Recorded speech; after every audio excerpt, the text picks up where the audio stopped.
क्या आपको पता है कि मैथ्स के अकॉर्डिंग तो 4.5 और 4.50 बिल्कुल बराबर होते हैं, है ना, सेम थिंग होते हैं।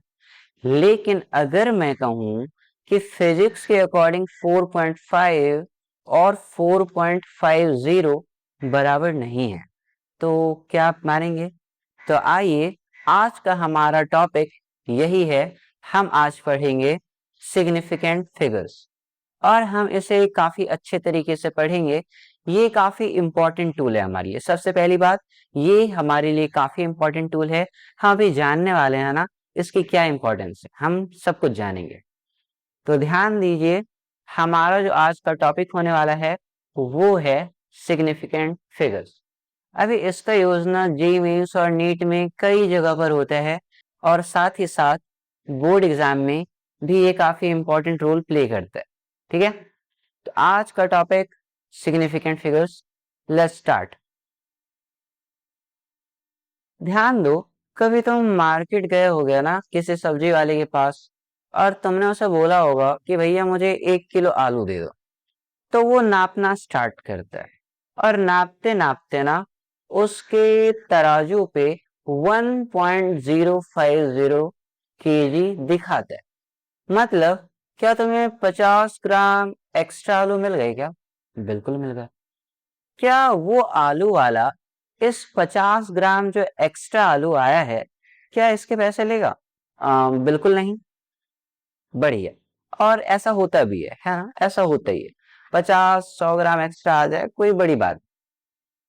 लेकिन वहीं तुम किसी सुनार के पास, किसी ज्वेलर के पास गए, और वहां तुमने 10 ग्राम की एक रिंग खरीदी, और वो जब तराजू पर नापा गया तो वो निकल करके आया 10.050 ग्राम।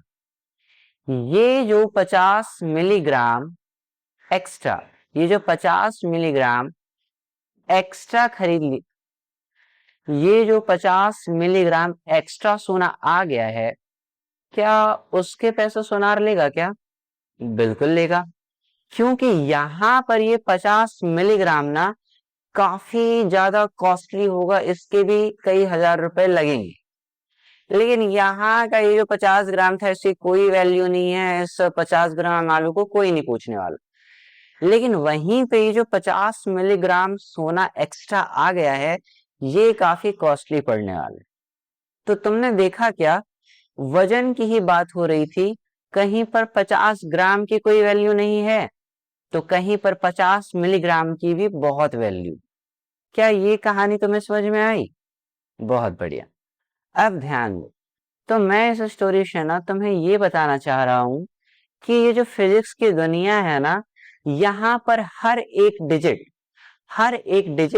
कुछ ना कुछ बता रहा हो। ठीक है, हर एक डिजिट कुछ ना कुछ बता रहा हो। ये वाली स्टोरी समझ में आ गई? अब ध्यान दो, अभी ना मैं एक और एक्टिविटी तुम्हें करने को बोलूंगा। ठीक है, तुम मुझे बताना कि क्या होने वाला है। जैसे कि ना एक स्केल है, और मैंने तुम्हें एक वायर का टुकड़ा दिया, यहां से लेकर के इतना बड़ा, यहां तक का। और मैंने तुम्हें ये कहा कि तुम स्केल लो, और स्केल से मुझे नाप के ये बताओ कि ये जो वायर है इसकी लेंथ कितनी होने वाली है। ठीक है, सुनने में तो आसान लग रहा है। आओ करके देखते हैं। ध्यान दो, सबसे पहले तो हमारा स्केल यहाँ से शुरू हो रहा है ना। तो एक काम करो, वायर को यहीं से काटना है। ठीक है, यहाँ से प्रॉब्लम हो जाएगा फिर। एआई इमेज है, थोड़ी गलतियां करता है। चलो, तो मुझे वायर को यहां से लेकर के यहां तक नापना है कि ये कितना बड़ा है। अब यहां से लेकर हम गिनना स्टार्ट करते हैं। यहाँ 0 सेंटीमीटर, इतना आगे बढ़े तो 1 सेंटीमीटर हो गया। यहाँ पर ये 2 सेंटीमीटर का हो गया, यहाँ पर ये 3 सेंटीमीटर का हो गया, और यहाँ पर ये 4 सेंटीमीटर का हो गया। मतलब यहाँ तक 4 सेंटीमीटर कंफर्म है। 4 सेंटीमीटर का तो ये वायर है। लेकिन इसके आगे भी तो है ना, इससे भी तो मुझे नापना पड़ेगा। हाँ, और नापते हैं। तो इसके बाद देखो, तुम ये रेड वाला को फॉलो करना। ठीक है, ये इमेज में थोड़ी सी गलतियां हैं। ठीक है, तो तुम ये रेड वाला देखना। यहाँ पर ये 4.1 हो जाएगा क्या? हाँ बिल्कुल हो जाएगा, मतलब वायर 4.1 भी है। अभी भी ये टुकड़ा बचा है, आगे बढ़ते हैं। तो यहाँ पर ये 4.2 हो जाएगा क्या? बिल्कुल हो जाएगा। यहाँ पर ये 4.3 हो जाता, लेकिन वायर इतना बड़ा है ही नहीं, तो इसका मतलब वायर 4.2 सेंटीमीटर का तो है, लेकिन ये वायर देखो 2 और 3 के बीच में, ये 4.2 और ये 4.3, इसके बीच में कहीं अटक गया है ना। हाँ, थोड़ा और बड़ा होता तो हम इसे 4.3 बुला देते, थोड़ा और छोटा होता तो हम इसे 4.2 बुला देते, लेकिन किस्मत देखो हमारी ये 4.2 और 4.3 के बीच में कहीं पर है। तो यहां से ना हमें दो बातें पता चलती है। पहली बात कि ये वायर 4.2 सेंटीमीटर तो कंफर्म है, साथ ही साथ इससे थोड़ा सा बड़ा होने वाला है। और एक बात ये भी है कि ये 4.3 से छोटा है। फिर से बता रहा हूं, 4.2 से लेकर के 4.3 के बीच में कहीं है। तो अभी तुम इस पूरे नंबर को ध्यान से अगर देखो तो ये दोनों तो बिल्कुल फिक्स हो गए हैं, एकदम कंफर्म है ये दोनों डिजिट्स। लेकिन यहाँ पर ये जो 5 है, मैंने अपने से अंदाजा लगाया है। मैंने यहाँ पर इस 5 को अपने से अंदाजा लगाया है, खुद से ये वाला डिजिट गैस किया है। ये 4.2 और 4.3 के बीच में कहीं दिख रहा है, तो हम इसको 4.25 बोल दे रहे हैं। हो सकता है ना कि तुम माइक्रोस्कोप लेकर के आओ और माइक्रोस्कोप से देखना स्टार्ट करो, तो ये तुम्हें और ज्यादा एक्यूरेट दिखे, 4.24 दिखे या 4.27 दिखे, लेकिन नॉर्मली मुझे देखने पर 4.25 मिल रहा है। अभी इस नंबर को ना ध्यान से देखो, 4.2 एकदम कंफर्म है, एकदम सर्टन है कि 4.2 तो है, लेकिन ये जो 5 है ना, ये हमारा एक गैस है। तो अभी इस स्टोरी से हमें एक और चीज पता चलती है कि कोई भी चीज जब हम मेजर करते हैं तो वहां पर कुछ डिजिट्स तो होंगे, बिल्कुल होंगे। तो जितने भी डिजिट्स होते हैं लास्ट वाले को छोड़कर, वो सब कंफर्म डिजिट्स हैं, वो सब हैं सर्टन डिजिट्स। लेकिन लास्ट वाला जो होता है ना, वो हम मोस्टली गेस किया करते हैं, अंदाजा लगा रहे होते हैं। और इन दोनों को मिला करके ही हम पूरे डिजिट्स को सिग्निफिकेंट डिजिट्स बुलाया करते हैं, सिग्निफिकेंट फिगर्स बुलाया करते हैं। ठीक है, फिर से एक बार, कोई भी चीज जब हम नापेंगे तो जो मेजरमेंट आएगा हमारे पास, उसमें लास्ट वाला एक गेस होगा और बाकी के सारे डिजिट्स कंफर्म सर्टन होंगे। एक एग्जांपल देता हूं, तो जैसे कि वो जो सब्जी वाले के पास एक बड़ा सा तराजू होता है ना, तो वो ऑलमोस्ट पूरा एक्यूरेट नहीं बताता है ना, वो ऑलमोस्ट बता देता है केजी 100 ग्राम के हिसाब से, ये सब बता देता है। लेकिन जो सोनार के पास, ज्वेलर के पास जो तराजू होती है ना, वो मिलीग्राम तक को नाप लेती है, 1 मिलीग्राम भी इधर से उधर नहीं हो सकता। लेकिन जो हमारा सब्जी वाला का तराजू है, क्या वो मिलीग्राम इतना परफेक्ट नाप सकता है क्या? नहीं नाप सकता। तो यही चीज हम पढ़ने वाले हैं आज। ठीक है, यही चीज मैं तुम्हें समझा रहा हूँ कि कोई भी मेजरमेंट जो होता है, तो उसमें जो भी फिगर्स होते हैं, जितने भी डिजिट्स होते हैं, और जो हमारे लिए मायने रखते हैं, उसी को हम बुला देते हैं सिग्निफिकेंट फिगर्स। ठीक है, अब शायद अगर तुम्हारा सवाल ये है कि सर सिग्निफिकेंट डिजिट्स का हमारे रियल लाइफ में क्या यूज है, तो यूज यही है कि हम लोग परफेक्शन तक पहुंच पाए, हम लोग परफेक्ट से परफेक्ट आंसर निकाल पाए, और हम ये जान पाए कि कौन से डिजिट हमारे लिए मायने रखती है, किन पर हम विश्वास कर सकते हैं और किन पे विश्वास नहीं कर सकते। जैसे कि 4.2, इस पे पूरा भरोसा है, लेकिन ये जो 5 है, ये तो हमारा अंदाजा है ना, इस पे उतना भरोसा नहीं कर सकते। तो यही जो डिजिट्स का मायने समझने की बात है ना, यही है हमारा सिग्निफिकेंट फिगर्स। अभी हम इसका एक प्रॉपर डेफिनेशन देख लेते हैं, तो चलो ध्यान से सुनो। Significant figures, the number of meaningful digits in a measured physical quantity. It includes all digits that are reliable plus the first digit that is doubtful or uncertain. इसका कहने का मतलब वही है कि जब भी हम लोग कोई मेजरमेंट लेते हैं तो हमारा सारा डिजिट्स जो बिल्कुल सर्टेन है प्लस एक लास्ट वाला जो अनसर्टेन डिजिट है जिस पे हमें पक्का भरोसा नहीं है, इन सारे डिजिट्स को मिला करके ही हम उन्हें क्या बुलाते हैं, सिग्निफिकेंट फिगर्स बुलाते हैं। अब सिग्निफिकेंट फिगर्स को गिनने के लिए हमारे पास कुछ नियम है और इन नियमों को जानना हमारे लिए काफी इंपॉर्टेंट है। तो स्टार्ट करेगा, लेकिन नियमों को स्टार्ट करने से पहले ना मैं तुम्हें कुछ बता देना चाहता हूँ। जैसे कि किसी सब्जी वाले के पास मैंने किसी वस्तु को नापा और वो 15.2 केजी का आया है, तो यहाँ पर मुझे 3 सिग्निफिकेंट फिगर्स दिख रहे हैं, 3 डिजिट्स दिख रहे हैं। एक जो एक ही है, दूसरा डिजिट जो ये 5 है और तीसरा डिजिट जो ये 2 है। तो यहाँ पर सिग्निफिकेंट फिगर्स कितने, 3। लेकिन वहीं अगर मैं तुमसे ये कहूं कि 0.05 यहाँ पर सिर्फ एक ही सिग्निफिकेंट फिगर है, तो तुम्हारा रिएक्शन कैसा होगा? तो वहां तुम थोड़े शॉक हो जाओगे कि मुझे 3 डिजिट दिख रहा है। चलो तो हम लोग स्टार्ट करते हैं ना, नियमों को देखना, सारे रूल्स को देखना, तब तुम सही सही जान पाओगे कि हम लोग सिग्निफिकेंट फिगर्स को गिनते कैसे। तो हमारा रूल नंबर 1, जितने भी नॉन जीरो डिजिट हैं वो हमेशा एक सिग्निफिकेंट फिगर होगा। 1 2 3 4 5 6 7 8 और 9 ये डिजिट्स दिख रहे हैं तुम्हें, 9 डिजिट्स है ना, ये हमेशा ही एक सिग्निफिकेंट फिगर है, हमेशा ही।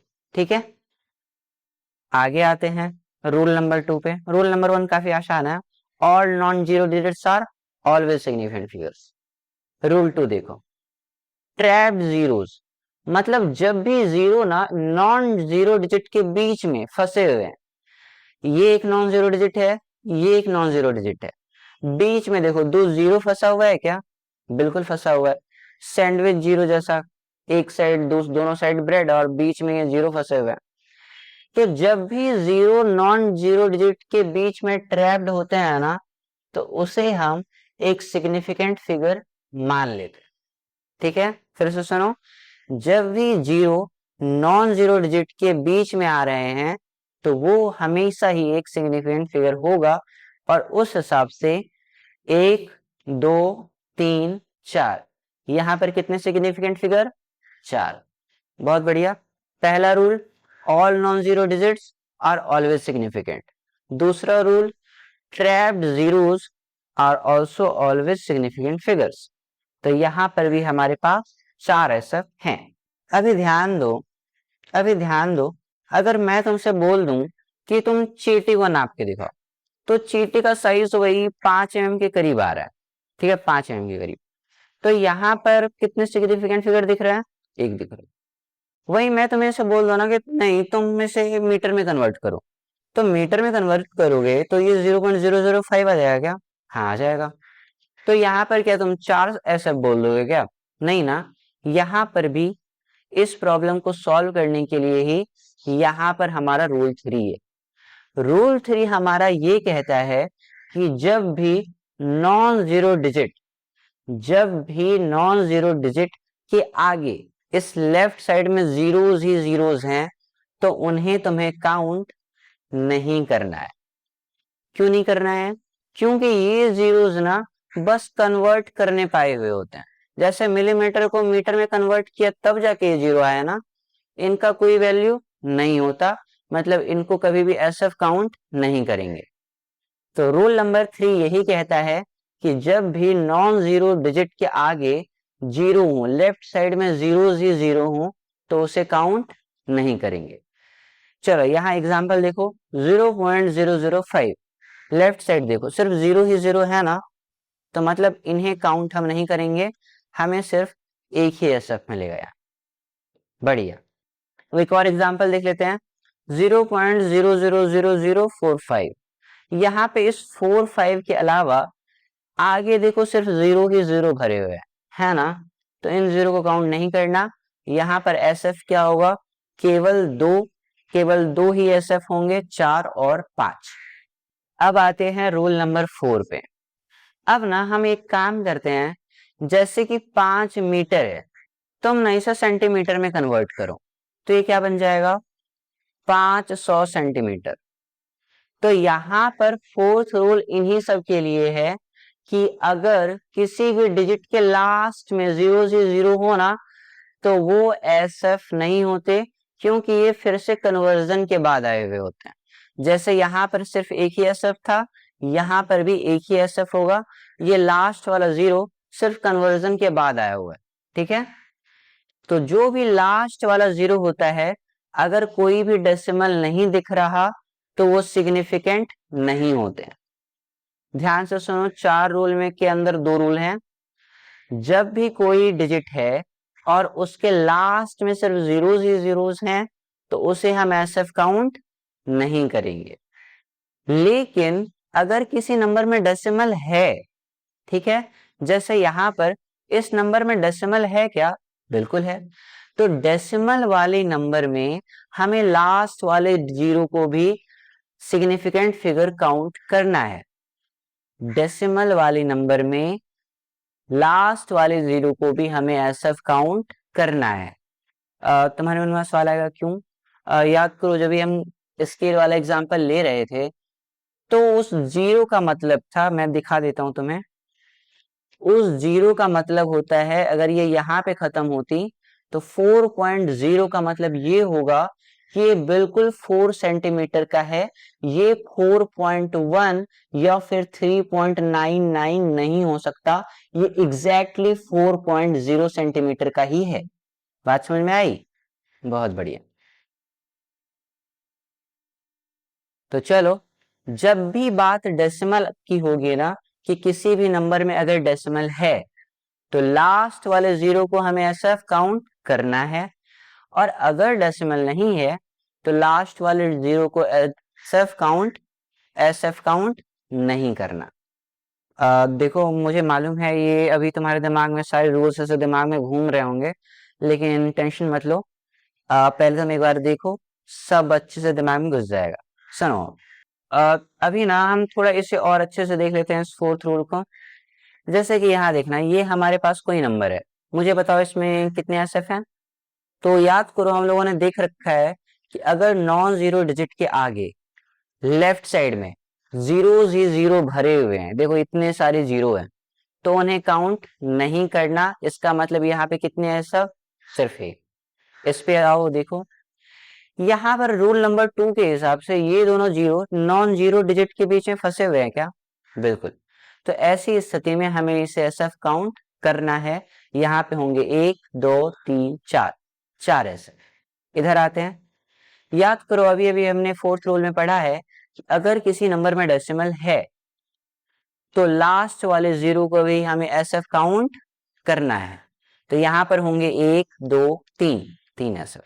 इधर आते हैं, यहाँ पर देखो फोर्थ रूल में ही हम लोगों ने पढ़ा है कि अगर किसी नंबर में डेसिमल नहीं है और लास्ट में 0 है तो उस 0 को काउंट नहीं करना। तो यहाँ पर होंगे सिर्फ 2 एसएफ, 1 और 5। अब आते हैं हम ना 5वें रूल पे।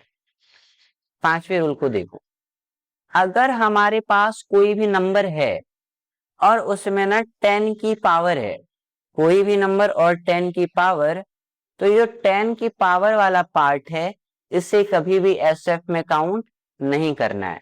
क्योंकि जब भी तुम पावर हटाओगे तो लास्ट में इस तरीके से जीरोस ही जीरोस आते जाएंगे ना, है कि नहीं? अब तुम्हारा सवाल होगा सर इसमें तो डेसिमल है, तो ये डेसिमल लास्ट के 0 से कट जाएगा ना। तो बात समझ में आई? फिफ्थ रूल ये कहता है कि जब भी कोई भी नंबर हो साइंटिफिक नोटेशन में या फिर 10 के पावर्स दिख रहे हो तो इस 10 की पावर को फुली इग्नोर कर दो, इसे काउंट करना ही नहीं है। बस तुम इस वाले नंबर को देखो और यहाँ पर एसएफ काउंट करो। चलो एग्जांपल देखें, यहाँ पर कितने एसएफ दिख रहे हैं? 1 और 2, इसको करना है इग्नोर। इधर आओ, देखो कितने एसएफ हैं। सबसे पहले तो इसे इग्नोर कर दो। इधर आओ, देखो 1 2 3 और 4, क्या ये 0 काउंट होगा? बिल्कुल काउंट होगा, क्योंकि ट्रैप्ड है, सैंडविच है, इसलिए ये 4 एसएफ। बढ़िया। अब आते हैं ना हमारे रूल नंबर 6 पे। ये रूल नंबर 6 क्या कहता है? जब भी किसी चीज को हम लोग काउंट कर रहे होते हैं ना तो उसमें इनफिनाइट एसएफ होते हैं। इसका मतलब क्या है? ये कैसे हो सकता है? जैसे कि मैं उंगलियां काउंट कर रहा हूं, 1 2 3 4 और 5, तो ये जो 5 मैंने काउंट किया है ना, ये परफेक्ट 5 है। 5.1 या फिर 4.9 कभी भी नहीं हो सकता। क्या किसी को 5.1 उंगली हो सकता है? नहीं हो सकता। क्या 4.99? नहीं। तो जब भी हम लोग किसी चीज को काउंट करते हैं तो वो बिल्कुल परफेक्ट होता है। और इसलिए हम लोग इसलिए ऐसी स्थिति में ना हम लोग पॉइंट लगा के 0.0000000 करते जा सकते हैं, कोई प्रॉब्लम नहीं है, क्योंकि हमें पता है ये बिल्कुल सही है। एग्जैक्ट 5 उंगलियों की ही बात हो रही है। तो इसलिए किसी भी काउंटिंग वाले नंबर में इनफिनाइट एसएफ होता है। ठीक है, जो चीज हम काउंट करें इनफिनाइट एसएफ है उनमें। क्यों? क्योंकि काउंटिंग कभी भी पॉइंट से पॉइंट 1 या पॉइंट 2 आगे पीछे नहीं हो सकता। 5 5 ही रहेगा। ये 4.9 नहीं बन सकता या फिर 5.1 नहीं बन सकता। ये एकदम परफेक्ट है, 5.00000 बिल्कुल परफेक्ट। ठीक है, तो इसलिए काउंटिंग वाले नंबर में इनफिनाइट एसएफ है, क्योंकि डेसिमल डाल के हम इनफिनाइट जीरो लगा सकते हैं, सही रहेगा वो। अब हम ये जान लेते हैं ना कि इतनी जो सारी चीजें हम लोगों ने पढ़ी उसका इस्तेमाल कहाँ करना है। रियल वर्ल्ड एप्लीकेशंस देख लेते हैं। सबसे पहली बात, फिजिक्स की लेबोरेटरीज में जब भी हम लोग फिजिक्स पढ़ते हैं तो फिजिक्स में मोस्टली मेजरमेंट का काम होता है। तो जब भी हम लोग मेजरमेंट करेंगे ना, तो हम चाहते हैं कि हम परफेक्ट से परफेक्ट नाप सकें, है कि नहीं? जैसा सुनार चाहता है ना कि वो सोने का हर एक मिलीग्राम का कीमत ले पाए, उसका नुकसान ना हो कम या ज्यादा डाल। ठीक है, तो इसलिए जब भी हमें परफेक्शन चाहिए ना, तो हम इस एसएफ का इस्तेमाल करते हैं लेबोरेटरीज में मापने के लिए।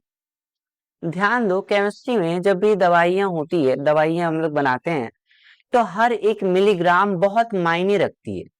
जैसे कोई दवाई है ना, उसमें कोई भी कंटेंट अगर 1-2 मिलीग्राम से कम या ज्यादा हो जाए तो ज्यादा प्रॉब्लम हो जाएगी, दवाई जानलेवा भी बन सकती है। तो ऐसे सिचुएशंस में हमें परफेक्ट से परफेक्ट नापना होगा, और इसलिए मेडिसिन के बनाने के लिए भी एसएफ का, सिग्निफिकेंट फिगर्स का बहुत इंपॉर्टेंट रोल है। अब आते हैं इंजीनियरिंग में। जैसे फाइटर जेट्स होता है ना, एरोप्लेन्स, उसका इंजन देखा है कभी? कितना एक्यूरेट, कितना परफेक्ट इंजन होता है, कितना परफेक्ट शेप होता है उसका। वही उसका मेजरमेंट में अगर छोटी सी भी गलती हो जाए तो वो प्लेन का इंजन फेल हो सकता है ना, हो सकता है वो प्लेन कभी उड़ ही ना पाए, है कि नहीं? तो इंजीनियरिंग में भी सिग्निफिकेंट फिगर्स का बहुत ही ज्यादा इंपॉर्टेंट रोल है। चलो, इतनी सारी चीजों को समझने के बाद अब हम आ जाते हैं थोड़ा टेस्ट पे, कि हम लोग देख लेते हैं कि हम लोगों ने ये सीखा है कि नहीं। न्यूमेरिकल स्टार्ट कर। हमारे पास ना ये नंबर दी गई है 0.04050। तुम्हें बताना है कि तुम इसमें कितने एसएफ। स्टार्ट करें, आओ देखते हैं। सबसे पहली बात, हमें ये जो 0.0 है ना, ये लेफ्ट साइड में है क्या? इस नॉन जीरो के लेफ्ट में है ना, जीरो ही से शुरुआत हो रही है, तो इन दोनों को कर देते हैं इग्नोर। ठीक, बहुत बढ़िया। क्या इस जीरो को हमें काउंट करना है? हाँ, करना है, क्योंकि याद करो रूल नंबर 4 में जब भी डेसिमल होता था तो उसके लास्ट वाले जीरो को भी हमें काउंट करना होता था। मतलब इस जीरो को काउंट करना है। क्या इस जीरो को काउंट करना है? हाँ, करना है, क्योंकि ये दो नॉन जीरो के बीच में ट्रैप्ड है क्या? हाँ, सैंडविच हो रखे हैं, मतलब इसे भी काउंट करना है। और नॉन जीरो डिजिट को तो हमेशा ही काउंट करना है। तो अब मुझे गिन कर बताओ कितने एसएफ है यहाँ? 1, 2, 3 और 4। तो हमें यहाँ पर 4 एसएफ दिख रहे हैं। चलो, और एक कुछ क्वेश्चंस देख लेते हैं। जैसे कि ये वाला दिया हुआ है, तो रूल नंबर 5 में मैंने तुम्हें बताया था, जब भी एक्सपोनेंट्स 10th के पावर का यूज होता है तो उसे हमें कभी भी काउंट नहीं करना होता है। ठीक है, तो यहाँ पर कितने एसएफ होंगे? सिर्फ 2 एसएफ। इधर आओ, सेकंड नंबर पे देखते हैं। 2000 है, ठीक है, 2000 है। तो तुम मुझे ये बताओ कि यहाँ पर कितने एसएफ हैं? रूल नंबर 4 याद है क्या? वहां हम लोगों ने देखा था जब भी किसी नंबर में डेसिमल नहीं होता है तो नॉन जीरो डिजिट के बाद वाले सारे जीरोस को काउंट नहीं करना है। इसका मतलब ये सब काउंट नहीं होगा और यहाँ सिर्फ एक SF होगा। तो बहुत बढ़िया। मुझे उम्मीद है ना कि तुम्हें ये सिग्निफिकेंट फिगर्स अच्छे से समझ में आया होगा। अच्छा हाँ, मैं इंट्रोडक्शन का डाउट भी क्लियर कर दूं। जैसे 4.5 है और 4.50 है, तो ये दोनों फिजिक्स के अकॉर्डिंग इसलिए बराबर नहीं होंगे ना कि ये 4.5 किसी बेकार से मशीन से नापा गया है जो 1 डेसिमल तक आगे ही सही सही नाप सकता है, सब्जी वाले की तरह जो से। लेकिन ये 4.50 जो है ना, ज्यादा एक्यूरेट मशीन से नापा गया है। थोड़ा और मैं क्लियर कर दूं, 4.50 का मतलब है यहाँ पर जीरो फिक्स कर दिया गया है, लेकिन यहाँ पर 4.5 का मतलब है कि 4.51 भी हो सकता है, 4.52 भी हो सकता है। मतलब हमें इसके नेक्स्ट डिजिट के बारे में पता नहीं है, लेकिन 4.50 का मतलब है कि ये बिल्कुल फिक्स है, अगला डिजिट बिल्कुल जीरो ही है। ठीक है, तो मुझे ये बताओ, क्या 4.52 और 4.50 कहीं बराबर हो सकते हैं क्या? नहीं। तो इसलिए फिजिक्स के अकॉर्डिंग ये दोनों बराबर नहीं है, लेकिन मैथ्स के हिसाब से ये बिल्कुल बराबर है। डिफरेंस समझ में आ रहा है? फिजिक्स के हिसाब से बराबर क्यों नहीं है? क्योंकि फिजिक्स रियल लाइफ पे चलता है, हम लोग रियल लाइफ मेजरमेंट्स लेते हैं और इसलिए हर एक डेसिमल के बाद वाला प्लेस मायने रखता है। तो मुझे उम्मीद है ना कि ये तुम्हें अच्छे से ऐसा समझ में आ गया है। अब थोड़ा सा टेस्ट कर लेते हैं कि तुम्हें समझ में आया या नहीं। तुम्हें इन 5 क्वेश्चंस को बनाने हैं और कमेंट करना है कि कितने SF हैं। जैसे कि 1 नंबर में कितने SF दिख रहे हैं, 2 नंबर में, सारे पांचों में कितने कितने SF हैं, इन सब के बारे में बताना है। ठीक है, तो थोड़ा सा प्रैक्टिस करो और बताओ क्या सही होगा। तो आज के लिए इतना ही। Thanks for watching.